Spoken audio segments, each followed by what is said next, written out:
আল্লাহ নবী বেটি ফাতেমাকে ডেকে বলেছিলেন, বেটি ফাতেমা খবরদার মা নবীর মেয়ে বলে যেন নামাজে ইবাদতে তেলাওয়াতে অলসতা করো না মা। ও মা ফাতেমা, নবীর মেয়ে বলে কবর তোমাকে ছেড়ে দেবে না মা।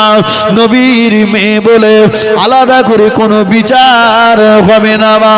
আল্লাহ নবী ইমাম হাসান হুসাইনকে ডেকে বলেছিলেন, ও ইমাম হাসান ইমাম হুসাইন, খবরদার খবরদার নবীর নাতি বলে যেন নামাজে ইবাদতে তেলাওয়াতে যেন অলসতা করো না। খবরদার নবীর নাতি বলে কবরে আলাদা করে তোমাদের হবে না। কিয়ামতের ময়দানে তোমাদের আলাদা করে কোনো বিচার হবে না। আল্লাহ নবী হযরত আলীকে ডেকে বলেছিলেন, ও বাবা আলী, খবরদার বাবা আল্লাহর ইবাদতে যেন ত্রুটি করো না। নবীর জামাই বলে কবর তোমাকে ছেড়ে দেবে না। কিয়ামতের দিন নবীর জামাই বলে আলাদা করে তোমার কোনো বিচার হবে না। আল্লাহ নবী এমন কথা বলেছিলেন। আল্লাহ নবীর বিবিরা, আমাদের আম্মা জানেরা, আল্লাহ নবীর বেটি ফাতেমা তুজ-জাহরা রাদিয়াল্লাহু তাআলা আনহা, তাদের ভিতরে নামাজ ছিল, পর্দা ছিল, জান্নাতে যাওয়ার প্রতিযোগিতা ছিল। আল্লাহ নবীর বিবি আমাদের আম্মা জান হযরতে আয়েশা সিদ্দিকা রাদিয়াল্লাহু তাআলা আনহা, যিনি মহিলা সাহাবীদের ভিতরে সবচাইতে বেশি হাদিস বর্ণনা করেছেন, আম্মা জান আয়েশা সিদ্দিকা রাদিয়াল্লাহু তাআলা আনহা, আম্মা জান আয়েশা সিদ্দিকা রাদিয়াল্লাহু তাআলা আনহা বলেছেন, ও নবী সাহাবীরা শুনে রাখো, আল্লাহ পাক আমাকে কয়েকটা মর্যাদার অধিকারী করেছেন। আল্লাহ আমাকে কয়েকটা মর্যাদার অধিকারী করেছেন। আম্মা জান বলেছিলেন, ও নবী পাকের সাহাবীরা, আল্লাহ নবীর 9টা 11টা বিবি ছিল। 9টা 11টা বিবির ভিতরে আমি আয়েশা কেবলমাত্র আমি ছিলাম আল্লাহর নবীর কুমারী বিবি। জোরে বলুন সুবহানাল্লাহ। আম্মা জান আয়েশা সিদ্দিকা রাদিয়াল্লাহু তাআলা আনহা বলেছিলেন, ওগো নবী পাকের সাহাবীরা, আল্লাহ নবী যখন ইন্তেকাল করে তখন আল্লাহ নবীর মোবারক মাথাটা আমি আয়েশা আমার কোলের ভিতরে ছিল। ও নবী সাহাবীরা, আমার রাসূলুল্লাহর ইন্তেকালের পরে আমার নবীর কবরটা আমি আয়েশা আমার ঘরে দেওয়া হয়েছে। শুধু তাই না, শুনে রাখো ও নবী সাহাবীরা, যেখানে পানি না থাকে, পানি না থাকলে তায়াম্মুম করতে হয়। অসুস্থ হলে পানি লাগানো না গেলে তায়াম্মুম করতে হয়।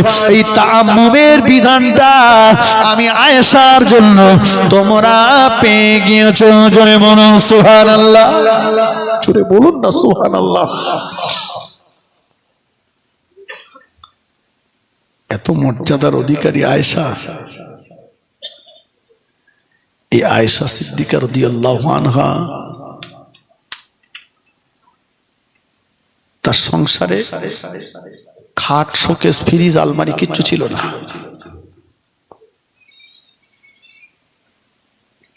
আম্মা জান আয়েশা হাদিসের হাফেজা ছিলেন। একদিন আমার রাসূলকে এসে বলছেন, ইয়া রাসূলুল্লাহ, আজকে আমাকে বলতে হবে আমি আয়েশা আগে জান্নাতে যাব না ফাতেমা আগে যাবে। একই টাইমে ফাতেমা এসে বলছেন, আব্বা আমাকেও বলতে হবে আমি ফাতেমা আগে জান্নাতে যাব না আমার আম্মা আয়েশা আগে জান্নাতে যাবে। জোরে বলুন সুবহানাল্লাহ। মা আর বেটি দুজনা জান্নাতে যাওয়ার প্রতিযোগিতা করছে। আমাদের আয়েশারা বলতে পারবে জান্নাতে যাব? আমার নবী চিন্তায় পড়ে গেছেন, কি বলবেন। আল্লাহ পাক ফেরেশতা জিবরাইল আমিন আলাইহিস সালামকে পাঠিয়ে দিলেন। ও ফেরেশতা জিবরাইল, আমার নবীকে যে বলো, আমার নবীকে যে শুনিয়ে দাও, আমার নবীর বিবি আর আমার নবীর বেটি দুজনার ভিতরে যার কাপড়ের তালির পরিমাণটা বেশি হয়ে যাবে, দুজনার ভিতরে যার কাপড়ের ছেঁড়ার পরিমাণটা বেশি হয়ে যাবে, তিনি আগে, আমি আল্লাহ আমার দয়ার জান্নাতে চলে যাবে। আল্লাহ নবী যখন এ কথাটা আমাদের আম্মা জানকে, আমাদের বুবু জানকে শোনালেন, আল্লাহ নবীর বিবি আমাদের আম্মা জান ঘরের ভিতরে চলে গেলে দরজা জানালা বন্ধ করে দিয়ে সিজদায় পড়ে যে আল্লাহ পাকের দরবারে রোনাজারি করতে লাগলেন। আল্লাহ পাক, ও রব্বুল আলামিন, আল্লাহ পাক, আমি আয়েশা হলাম বিশ্ব নবীর বিবি, আমি আয়েশা বিশ্ব নবীর বিবি, কুমারী বিবি, একমাত্র কুমারী বিবি। আল্লাহ, আমি আয়েশা হলাম আবু বকর সিদ্দিকের বেটি। আল্লাহ, আমি আয়েশা আমার কাপড়ের তালির পরিমাণটা যেন একটা বেশি হয়ে যায়, আমি যেন আগে ফাতেমার আগে জান্নাতে যেতে পারি। ওদিকে আমাদের বুবু জান ফাতেমাতুজ জাহরা রাদিয়াল্লাহু তাআলা আনহা দরজা দিয়ে কান্নাকাটি করছেন। আল্লাহ, ও রব্বুল আলামিন, আল্লাহ পাক, আমি বিশ্ব নবীর বেটি আসাদুল্লাহিল গালিব, আল্লাহ পাকের বিজয়ী বীর সিংহ হযরত আলীর বিবি, আমি জান্নাতি যুবকদের সরদার হযরত ইমাম হাসান হুসাইন রাদিয়াল্লাহু তাআলা আনহুমা হুজুর দিগের আম্মা জান, আমি আল্লাহ আমার কাপড়ের তালির পরিমাণটা যেন একটা বেশি হয়ে যায়। আল্লাহ নবী নিজে হাতে দুজনার কাপড়ের তালিগুলো গুনছে, গুনে গুনে গুনে গুনে আমাদের আম্মা জান আয়েশা সিদ্দিকা রাদিয়াল্লাহু তাআলা আনহাকে ডেকে বললেন, ও আমার বিবি আয়েশা, মনটা মলিন করো না, রাগ করো না, দুঃখ করো না, তোমার আগে আমার বেটি আল্লাহ পাকের দয়ার জান্নাতে চলে যাবে।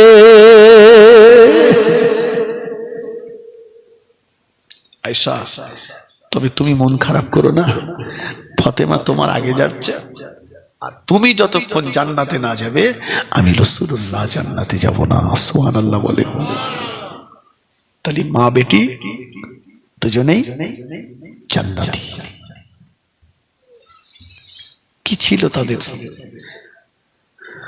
যেমন ছিল তাদের নামাজ, তেমন ছিল তাদের সেবা।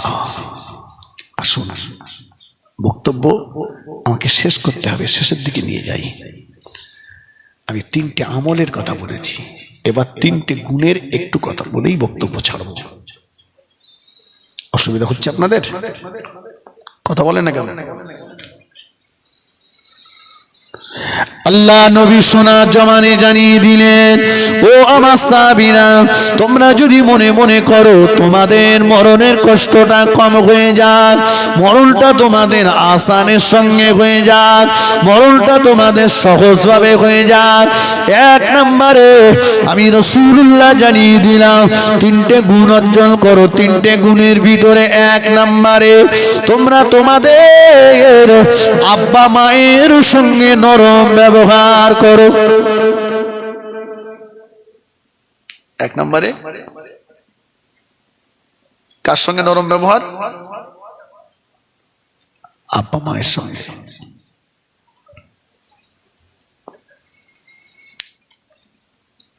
এখানে যে সমস্ত ভাইয়েরা বসে আছেন, সব বাবাকে ভাত দিই তো আমরা। রাসূল বলেছেন, মরণের জাকানদারি, মরণের কষ্ট যদি কমাতে চাও, 1 নম্বরে মা বাপের সঙ্গে নরম ব্যবহার করো। দুই নম্বরে আল্লাহ নবী বললেন, দুনিয়ার গরিব মানুষ যারা, দুনিয়ার অসহায় মানুষ যারা, খেটে খাওয়ার জন্য মজদুর যারা, এই অসহায় মানুষগুলোর সঙ্গে তোমরা নরম ব্যবহার করো। তিন নম্বরে আল্লাহ নবী বললেন, তোমার অধীনস্থ মানুষ যারা, ওদের সঙ্গে নরম ব্যবহার করো। তিনটে ব্যাখ্যা দিতে গেলে এখনো 2 ঘন্টার দরকার, আমি যাব না অত দূর। জি, একটার একটুখানি বলছি। কি বললেন রাসূলুল্লাহ 1 নম্বরে? মনে আছে? একটু কথা বলেন না। মা বাপের সঙ্গে নরম ব্যবহার করো। জওয়ানেরা, যুবকেরা, ছেলেরা শোনো, সবচাইতে বড় পীর হচ্ছে আব্বা আর মা। মা বাপের চাইতে বড় পীর গোটা পৃথিবীতে আর কেউ নেই।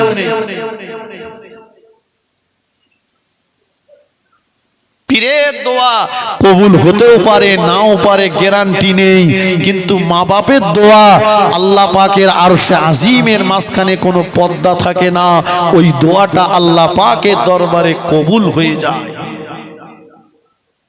সুবহানাল্লাহ বলবেন না? জোরে বলেন, আর একটু জোরে বলেন। ছেলেরা মা বাপকে ধরে মারছে, ছেলে বাপকে ধরে মারছে, মাকে ধরে মারছে, বুড়ো বাপটার উপরে অত্যাচার করছে, মা বাপকে খেতে দেয় না, জলসায় হাজার হাজার টাকা চাঁদা দিচ্ছে, মসজিদে চাঁদা দিচ্ছে, মাদ্রাসায় দিচ্ছে, হুজুরের খেদমত করছে। জান্নাত পাওয়া যাবে? আল্লাহ নবী সোনা জওয়ানে জানিয়ে দিলেন, সাহাবীরা মনে রেখে দাও, তোমাদের জান্নাত মসজিদে নয়, তোমাদের জান্নাত মাদ্রাসায় নয়, তোমাদের জান্নাত ঈদগাহে নয়, তোমাদের জান্নাত কোনো পীরের দরবারে নয়, তোমাদের জান্নাত মক্কা শরীফে নয়, তোমাদের জান্নাত মদিনা শরীফে নয়। আল্লাহ নবী বললেন, ইন্নাল জান্নাতা তাহতা আকদামি উম্মাহাতিকুম, তোমাদের জান্নাত হলো তোমাদের জনম দুঃখিনী মায়ের পায়ের তলায়। সকালবেলা চায়ের দোকানে বসে বলবেন না যেন জোনায়েদ সাহেব এসে বলে গেছে পীরের দরবারে জান্নাত নেই। আমি কি বলেছি? মসজিদে জান্নাত নেই, মাদ্রাসায় নেই, ঈদগায় নেই, মক্কায় নেই, মদিনায় নেই, কোনো পীরের দরবারে জান্নাত নেই। মক্কা শরীফে 1 রাকাত নামাজ পড়লে 1 লক্ষ রাকাতের সওয়াব। মসজিদে নববীতে 1 রাকাত নামাজ পড়লে কেউ বলেছেন 50,000, কেউ বলেছেন 25,000 রাকাতের সওয়াব। জীবনে কয়েকবার আমি মক্কা মদিনায় গিয়েছি, কিন্তু আমি আমার মা বাপকে ভাত দিই না। জান্নাত পাওয়া যাবে? কথা বলেন না কেন? সারা জীবন মা বাপের খেতে দিল না, মা বাপ মরার পরে লোক দাওয়াত করে খাওয়াচ্ছে। বুঝতে পারেননি? সারা জীবন মা বাপের খেতে দিল না, সেবা করলো না, জানাজার ময়দানে দাঁড়িয়ে বলতেছে আমার আব্বা ইন্তেকাল করেছে, তোমরা আমার আব্বাকে মাফ করে দাও, আর আমার আব্বা যদি কিছু ঋণ দেনা করে থাকে মাফ করে দেওয়ার হলে দাও, আর যদি না দাও আমাকে বললি দিয়ে দেবো। ওমাল দেবে বলে মনে হয়? এটা কথা বলে যে সারা জীবন মা বাপের ভাত দেয়নি, ও মা বাপের ঋণ শোধ করবে?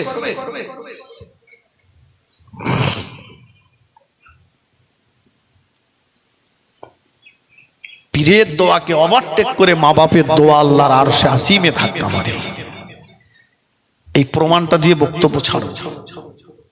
আল্লাহর ওলি শরফুদ্দিন শাহ বু আলী কলন্দর রহমতুল্লাহ আলাইহি, যিনি পানির উপরে দাঁড়িয়ে 12 বছর আল্লাহর ইবাদত করেছেন। ক বছর? কথা বলেন। 12 বছর পানির উপরে দাঁড়িয়ে আল্লাহর ইবাদত করেছে, কিচ্ছু চাইনি। আল্লাহ একদিন বলছেন, শরফুদ্দিন আমার কোনো জিনিস কি পছন্দ হয় না? কেন আল্লাহ? তুমি তো আমার কাছে কিচ্ছুই চাও না। আল্লাহ আমি যা চাইবো আপনি কি দেবেন? কি চাইবে? আল্লাহ হযরত আলীকে যে মর্যাদা দিয়েছিলেন আমাকে সেই মর্যাদা দিতে হবে। হযরত আলী কাররামাল্লাহু ওয়াজহাহু শরীর থেকে মেশক আম্বারের খুশবু বাহির হতো। আল্লাহ পাক হুজুরের দোয়াকে কবুল করে নিয়ে হুজুরের শরীর থেকে সেই মেশক আম্বারের খুশবু বাহির করতেন। জোরে বলুন না। আসলে নাম ছিল শরফুদ্দিন শাহ, পরে যোগ হয়েছে বু আলী। বু মানে গন্ধ, আলী মানে আলীর, আলীর গায়ের গন্ধ হুজুরের শরীর থেকে বার হতো, তাই নাম হয়েছে শরফুদ্দিন শাহ বু আলী। তাহলে 12 বছর পানির উপরে দাঁড়িয়ে ইবাদত করে কিচ্ছু চাইনি। আমাদের চাচা মসজিদে গেছে যে শুধু পিলার খুঁজতেছে, কোন পিলারের গোড়ায় দাঁড়াবো।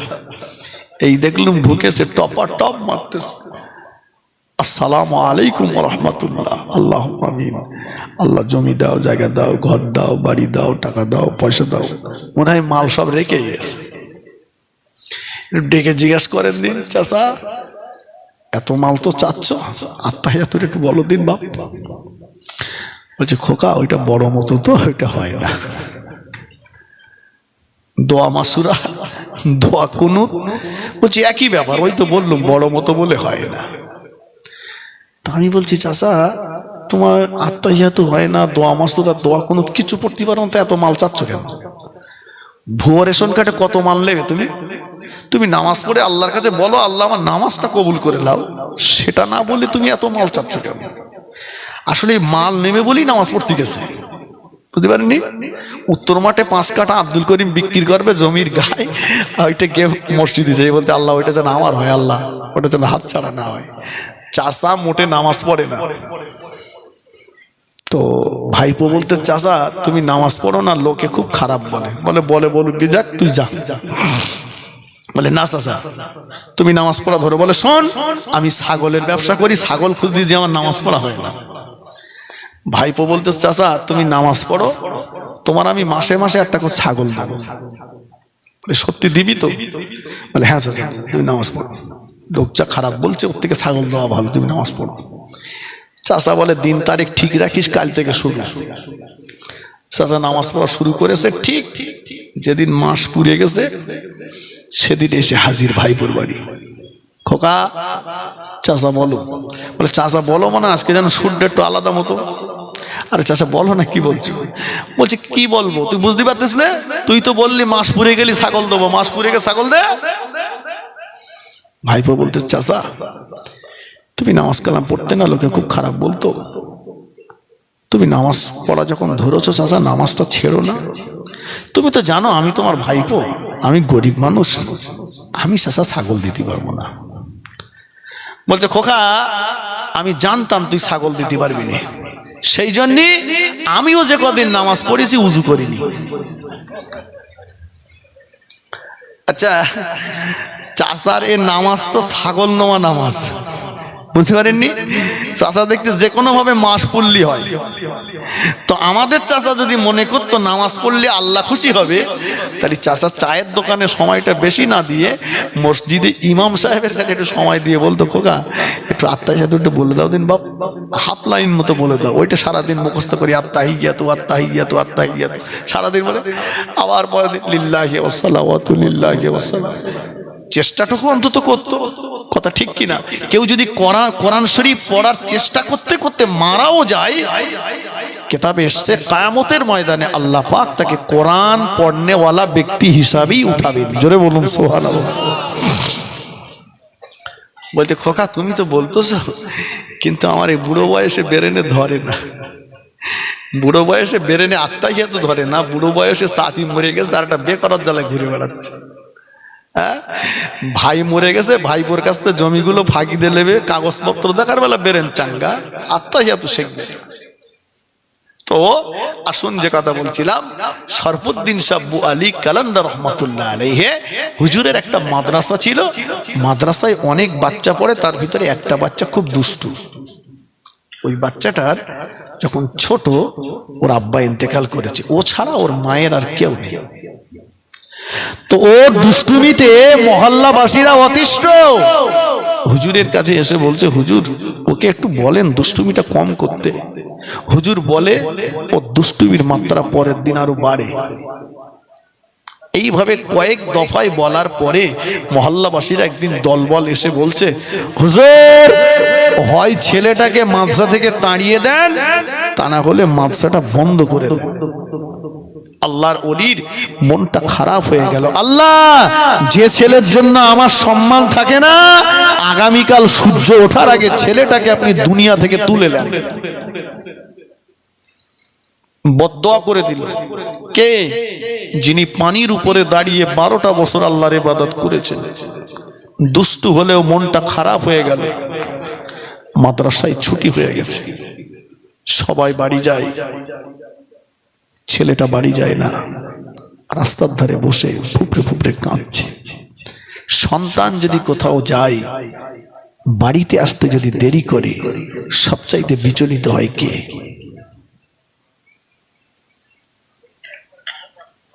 আওয়াজ পেলাম না কিন্তু। ছেলেরা, মা যাদের নেই, খোঁজ নেওয়ার মানুষটা তাদের নেই। কথা ঠিক কিনা বলে? রাত করে ফিরে এসছেন, রাত করে ফিরে এসছেন, বাড়িতে এসছেন, গিন্নি বলছে এত রাত হয়েছে কোথায় ছিলে, কত টাকা কামাই করে এনেছো, এত রাত করেছো? মা বলছে, কচি কোথায় ছিলি বাবা, এত রাত হয়েছে কেন? সারাদিন তোর খাওয়া হয়েছে তো? কথা ঠিক কিনা? দুটো কথার ভিতরে কত পার্থক্য দেখো।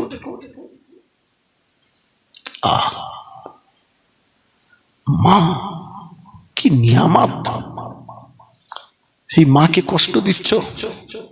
মাকে অনেক মা দুঃখ করে বলে, ছেলে বিয়ে করার পরে আর মা বলে ডাকে না। জানেন, এখনো জলসা করে বাড়ি গেলে মা তো জানে যে ছেলে দাওয়াতে গিয়েছে, মানে তারা খাওয়ার জোগাড় করে রেখেছে। কথা ঠিক কিনা বলে? এখনো বাড়ি গেলে গাড়ির হরেন দিলে সবার আগে মা উঠে, জিজ্ঞাসা করে, মা খাওয়া হয়েছে? এখনো জিজ্ঞাসা করে। মা যেদিন থাকবে না, এই বলার মানুষটা থাকবে না। সন্ধ্যা হয়ে গিয়েছে, ছেলেটা এখনো বাড়ি আসে না। জনম দুঃখিনী মা ঘরের থেকে বার হয়েছেন। কচিরে সোনার মানিক রে, সোনার মানিক রে, ছেলেটাকে সাড়া দিয়েছে। আম্মা জান, সন্ধ্যা হয়ে গিয়েছে বাবা, এখনো কেন বাড়িতে আসলি না?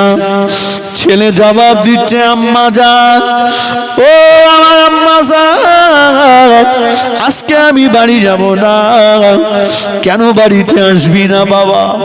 আম্মা জান, জামানার আল্লাহর ওলি আমার ওস্তাদ হুজুর আমার জন্য বদদোয়া করে দিয়েছে, আগামীকাল সূর্য ওঠার আগে আমার ইন্তেকাল হয়ে যাবে, আমি মারা যাব, মরে যাব। আমি হলাম আপনার একমাত্র কলিজার টুকরা সোনার মালিক।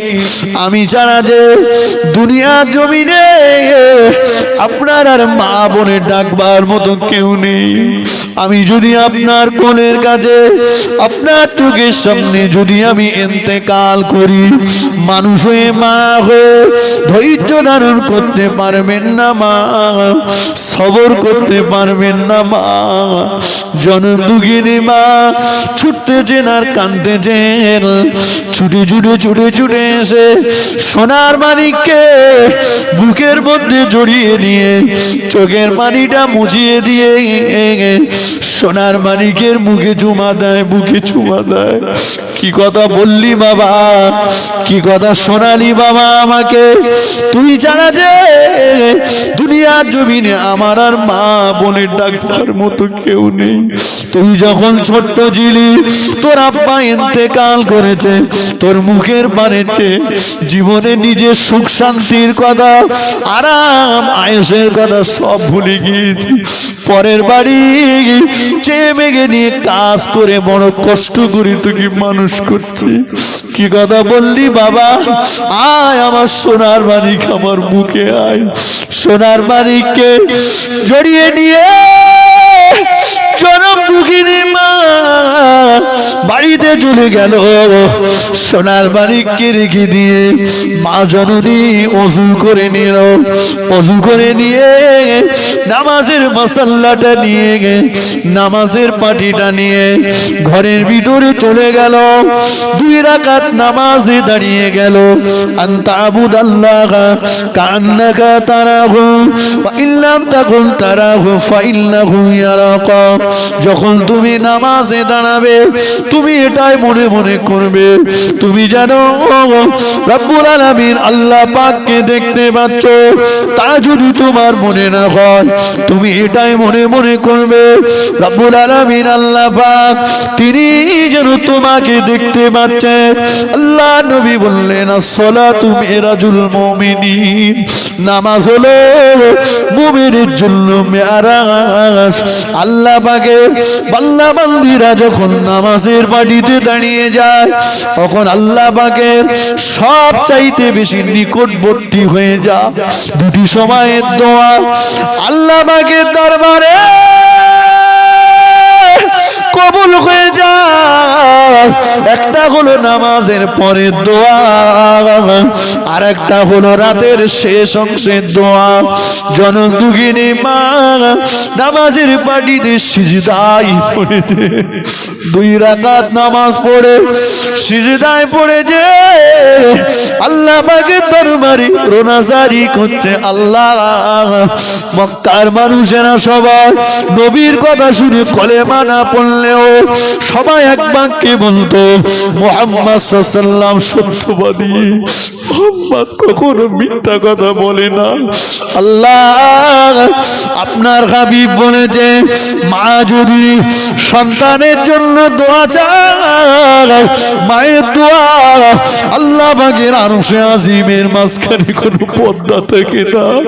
ওই দোয়াটা আল্লাহ পাকের দরবারে কবুল হয়ে যায়। আল্লাহ ও আমার সোনার মানিক, ও হলো আমার কলিজার 32টা নারী ছেড়া সন্তান। আমি হলাম ওর জনম দুঃখিনী মা। মা হয়ে সন্তানের জন্য দোয়া চাইছি আগামীকাল সূর্যটা যেন পূর্ব দিকে উদিত না হয়।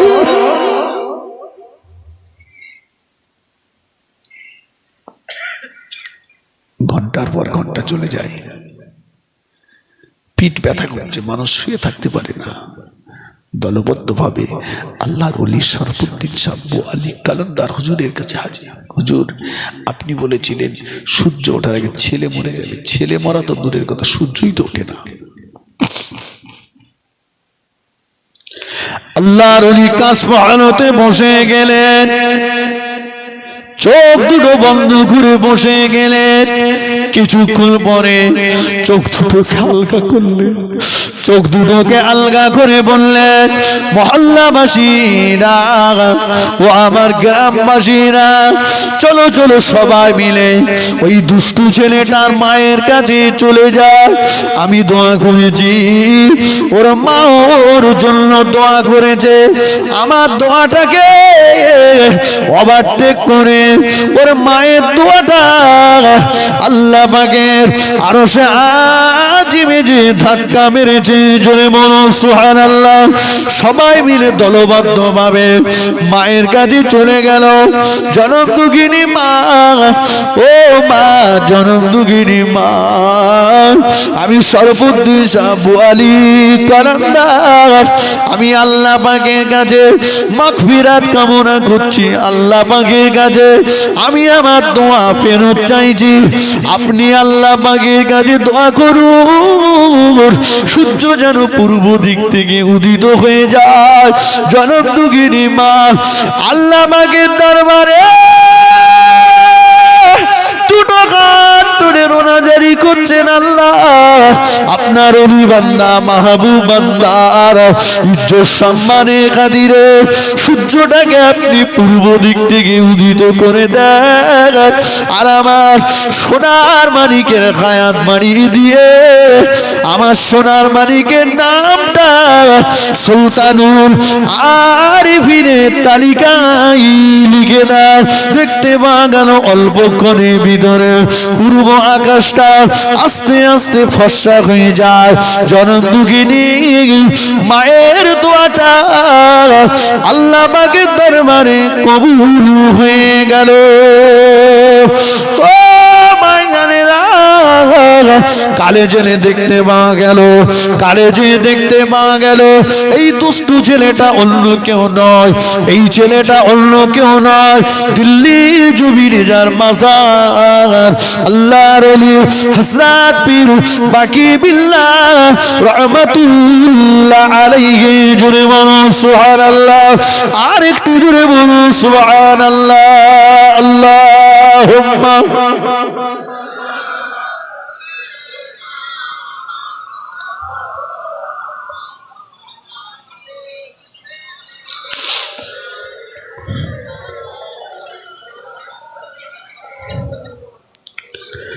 মুখেতে ডাকি মা আর বুকেতে রাখি মা, মাগো তুমি আমার জান কোনদিন ভুলো না। মুখেতে ডাকি মা আর বুকেতে রাখি মা, মাগো তুমি আমার জান কোনদিন ভুলো না।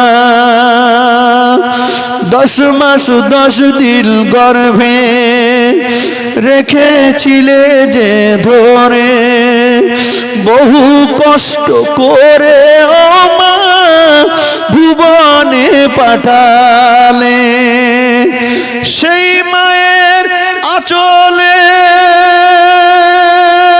শীতল ছায়া তলে পালিত হলাম ও যে খোদার করুণা। মুখেতে ডাকি মা আর বুকেতে রাখি মা, মাগো তুমি আমার জান কোনদিন ভুলো না। মাগো তুমি ছাড়া আমার এ মন যে মানে না, মাগো তুমি ছাড়া আমার এ মন যে বোঝে না। হারালে মা কোথায় খুঁজে কেন পাই না, মাগো তুমি আমার জান কোনদিন ভুলো না। মুখেতে ডাকি মা আর বুকেতে রাখি মা, মাগো তুমি আমার জান কোনদিন ভুলো না। দরুদ শরীফ আল্লাহুম্মা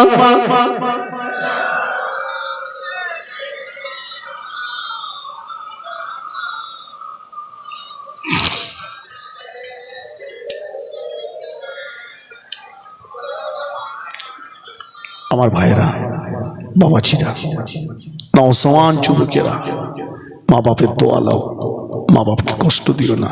মা বাপ যাদের বেঁচে আছে মা বাপের খেদমত করো, মা বাপ যাদের বেঁচে নেই তাদের কবরের পাশে একটু দাঁড়াও, কবরটা চেয়ার আপ করো, তাদের জন্য একটু দোয়া করো। তুমি সন্তান, তোমাকে অনেক কষ্ট করে, এখন তো আমরা অনেক সুখে আছি। দাদুদের কাছে গল্প শুনেছি আগেকার দিনে আমাদের দেশে খাবার কষ্ট ছিল, কথা ঠিক কিনা? জবের আটা মাইলো ভুট্টা খেয়ে পরের বাড়ি জন মজদুরি মেনদারি রাখালি করে আমাদেরকে বড় করেছে। আজ তারা ওই কবরে শুয়ে আছে, তাদের কথা ভুলে যেও না। সকলে আসো বিশ্ব নবীর সালাম একটু সালাম পাঠ করিয়া নবী সালাম।